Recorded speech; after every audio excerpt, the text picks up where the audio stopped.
Good morning, good morning, good morning. Rise and shine, little darlings. It's April the 17th, 2023. Jesus is coming back.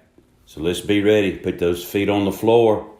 Get your shoes and socks on. Get your hair brushed back. Get your cup of coffee. Get your Bible. Join us here for just a few minutes as we start our day with the Word of God. Glad you guys are with us, joining us for the morning word. Let me see if I can get this thing opened up here. Glad you guys are with us. There we go. And Faye and Kim and Kevin, good morning. How's everyone doing? Let me get a little sip. Excuse me a minute. Rise and shine, darlings. Hey, Miss Victory, you doing well? Kim Barnett, Gary Skipper, good morning to you. Hope everyone is well. Rise and shine. Doug Jones, my man. Miss Victory, good to see you. And Miss Faye. Yes, ma'am. Grace and peace to all. Thank you, Miss Faye. Sharon Shirley. Miss Mary. Good to see you yesterday, Miss Mary. Brandy. Brandy, that's a good looking morning to you. It's a good looking picture you got of you and Jeremy and your baby playing ball yesterday. Mary Lee. Hey, Rebecca. Good to see you yesterday afternoon. Hey, Natalie. Hey, Chris. Hey, Miss Elaine. Hey, Camilla. Sherry, good morning.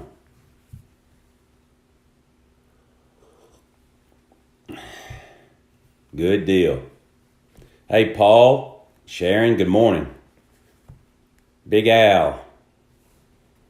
Hey, Miss Joanne. Good to see you. Hey, Tina. Look here. Double H Ministries. Y'all, this hat right here is Double H Ministries. Seeing Tina Vining reminds me of that. Let me put it up here.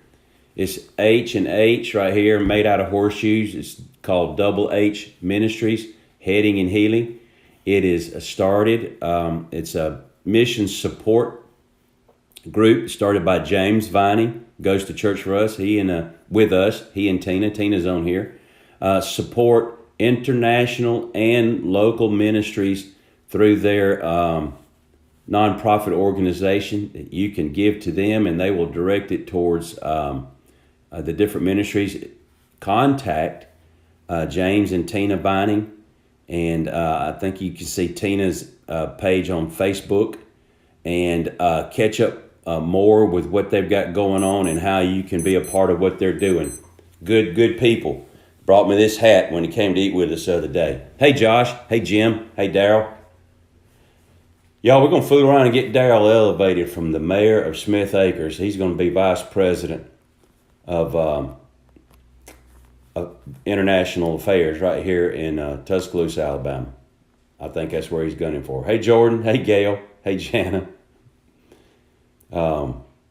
He's just about there. Hey, Diane. Hey, Juliet. Good morning. I don't know if my sound is skipping or if it's you, Kim, but Net. It's not skipping on my end. Hey, Susan. Hey, Ramona. Hey, Miss Francis. All right, here we go. Cups up. Toast to you, to the Morning Word crowd. God bless you and God bless America. Here we go. Matthew 24. I told you we would continue this week on some of the things with regards to end times. Now, let me just go on and tell you, take a few seconds while you're turning to Matthew 24. I enjoy this topic because this is something that I can see and read and at the same time observe with my eyes on the international scene and see how God's word is coming to pass. That always excites me when God says this is going to happen, and then I can look at current affairs and go, wow, it's happening. And to make the connection and to know that Jesus is closer than he has ever been. Of course, we all believe he's coming back. And to be able to discern the times, which is the morning word this morning, discerning the times, that we can begin to look at what's around us and to live in great expectation. So let's look at Matthew chapter 24. And let's just read a few verses here. It says, Then Jesus went out and departed from the temple, and his disciples came up to show him the buildings of the temple. And Jesus said to them, Do you not see all these things? Assuredly I say to you, not one stone shall be left here upon another that shall not be thrown down. Now as he sat on the Mount of Olives, the disciples came to him privately, saying, Tell us, when will these things be? And what will be the sign of your coming and of the end of the age? And Jesus answered and said to them, Take heed that no one deceives you, for many will come in my name, saying, I am the Christ, and will deceive many. And you will hear of wars and rumors of wars. See that you are not troubled, for all these things must come to pass, but the end is not yet. For nation will rise against nation, and kingdom against kingdom, and there will be famines, pestilences, and earthquakes in various places. All these are the beginning of sorrows. Then they will deliver you up to tribulation and kill you, and you will be hated by all nations for my name's sake. And then many will be offended and will betray one another and will hate one another. Then many false prophets will rise up and deceive many. and because lawlessness will abound, the love of many will grow cold. But he who endures to the end shall be saved. And this gospel of the kingdom will be preached in all the world as a witness to all the nations, and then the end will come. So, discerning the times, of course, you can go back to just about any time in history and see that some of these conditions were prevalent at that time. However, there's a little phrase here that kind of sets this apart and makes it pertinent to today. And that is in verse 8, all these are the beginning of sorrows. That phrase literally means, in the Greek, birth pangs, P-A-N-G-S, pangs, like a woman's birth pangs when she's about to give birth. Now, you know how that happens, right? I'm not talking about getting pregnant. I'm talking about birth pangs. They begin and they become more intense and more frequent until the baby is born. And Jesus likens his return to the birth of a child. That before his coming, the pain and the suffering and the chaos on the earth will be so great that people will go, I don't know if I can take it anymore. But then when Christ comes back, everything's going to be like it was worth it all. So let's see if we can discern the times. Here's some things that are going to be happening on a global scale. A global scale. That's what you need, because Christ's return is going to affect the entirety of the globe, of the world. Number one is there's going to be intense religious deception. Intense religious deception. Now, here in the United States of America, we can see that, if we're looking, we can see that's happening everywhere. And that is, we have all types of religions, number one, and those are the obvious. You know, Hinduism, where Minaj is, Islam, all of those are obvious. Mormonism, not quite so obvious. Cult, Catholicism, a lot of aspects of that, particularly when the Pope is considered to be infallible and he makes statements with regards to current affairs, the Bible, women, so forth and so on. Big aspect in Catholicism with regards to religious deception. Not saying that there's not Christians in Catholicism, just saying that it's cultish when you pray to the mother of Jesus. Okay, so you had to kind of watch that. All right, so religious deception. Then on top of that now, more insidious is that inside Protestantism, now we have this move for inclusivity, inclusiveness that's permeating the country, our country, and the world for that matter. And that is when LGBTQ, transgenderism, and all of that begins to force its way into culture now. Instead of asking for acceptance, now it's demanding acceptance and literally killing its detractors and those who stand against it. Now that mentality and that perverseness has made its way inside the church and into the pulpits, to where we now have people preaching and teaching and pastoring that are inclusive, preaching an inclusive message.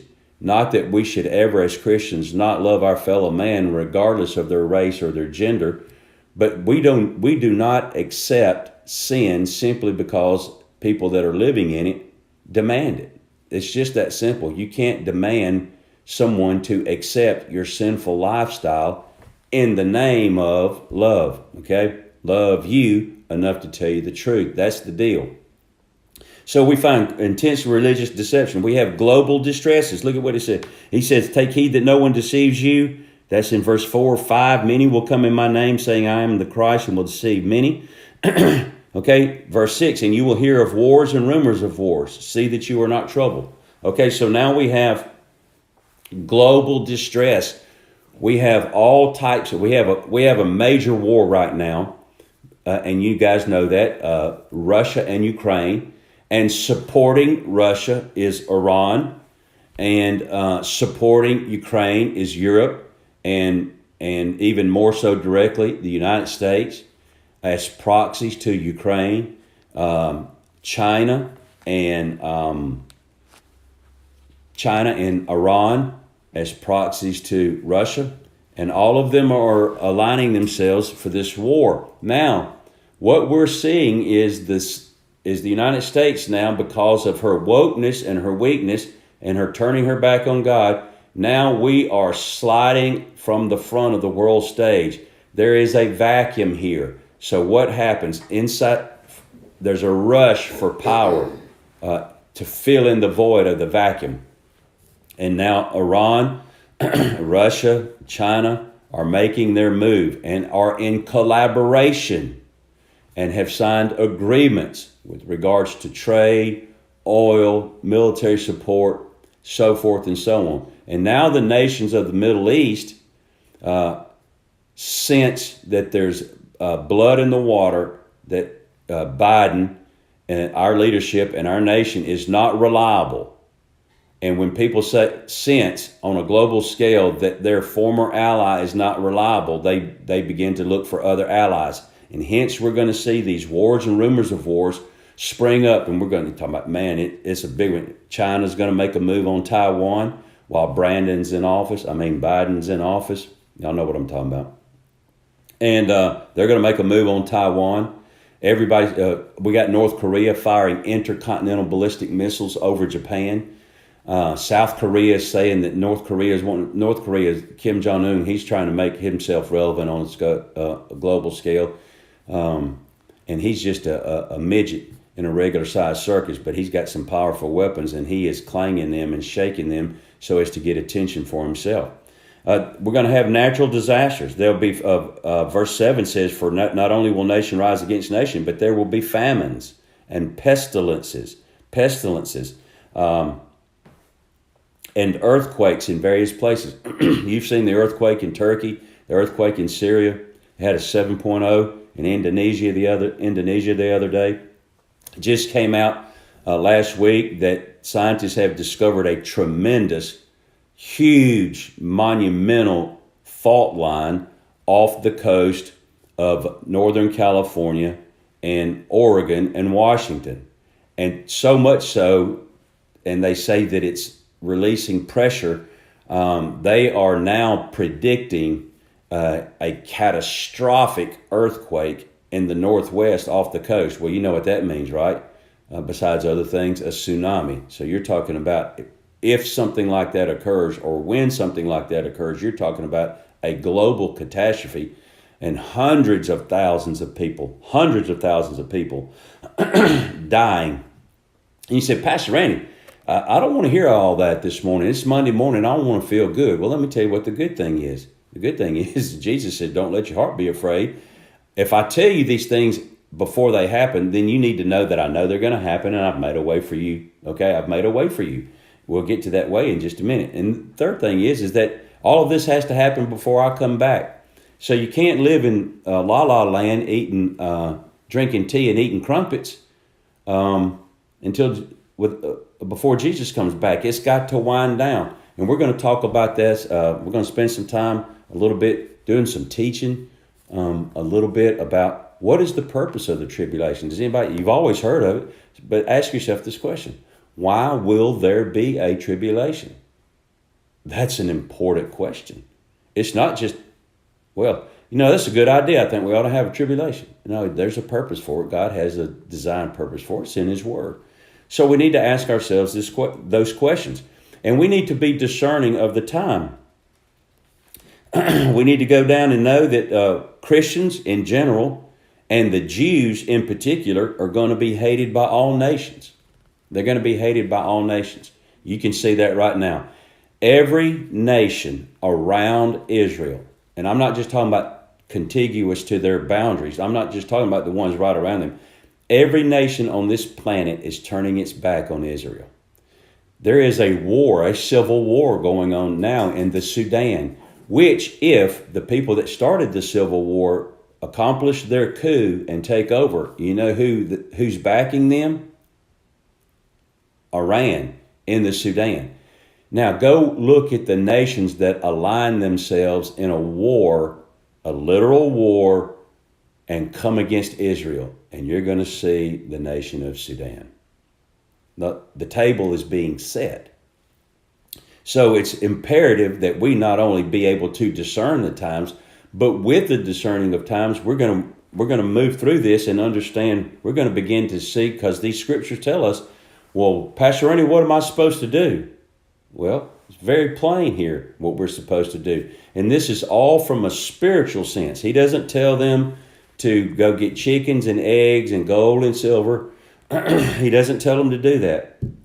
He says, be taking care of my people and spreading the gospel. That's what he says down here in verse 14. And this gospel of the kingdom will be preached in all the world as a witness to all the nations, and then the end will come.